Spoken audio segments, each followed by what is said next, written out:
Great, your great. reaction to this verdict? Look, I mean, this is shocking. First of all, I mean, you're talking about murder, and as laid out, we're either looking at 13 years or 16 years for murder. I think it's clear that the jury believed that she is not the one that killed her Ben, and that Mr. Humphrey was responsible for that. But I think it's also clear that the jury believes that she had something to do with the murder, hence the guilty convictions. But the amount of time, and you can see even the defender herself was thanking the jury. I mean, if I'm reading her lips correct, it looks like she was thanking the jury for that particular time, because after she could do 13 or 16 years and still be young enough to live the rest of her life, whereas her ex has no more life to live. Yeah, exactly. And you know what's interesting is, as I was beginning to say, when I looked at the verdict, I thought that there might have been some issues with just how culpable she was.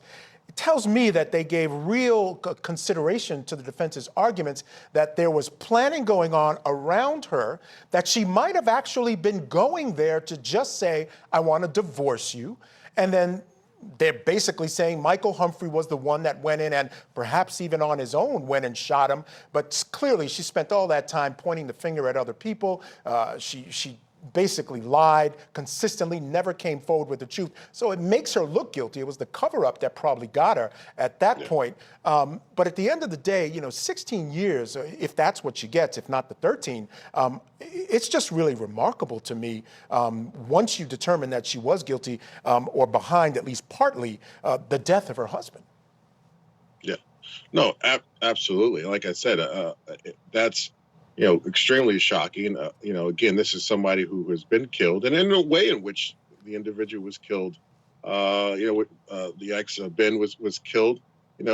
Several gunshots, one at point blank to his head.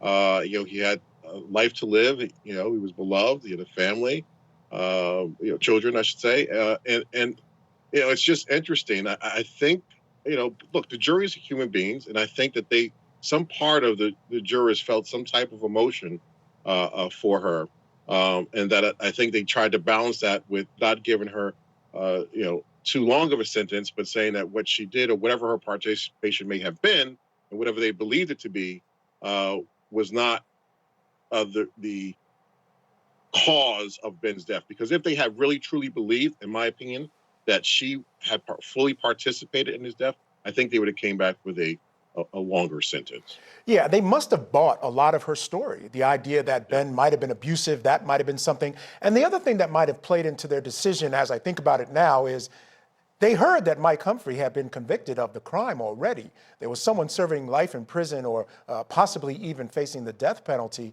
Actually, no, he's not facing the death penalty. He might get parole because of his testimony in this case. Right now, he's life in prison without parole. Maybe they're figuring, hey, we got somebody for this death, paying for it. Maybe she, to step back a little bit, she was involved, but not pulling the trigger. Then they feel this is just. But even in that instance, I have to look at the 13 years and say she was very lucky. Yes, indeed. There's no doubt about that she was very lucky. And again, I think we're both on the same page in saying the jury, believed they had to kill her, and she had something to do, but not as much to do as Mr. Humphrey had something to do with the murder of Ben. Yeah, unbelievable. All right, stand by. We're going to take a quick break right now.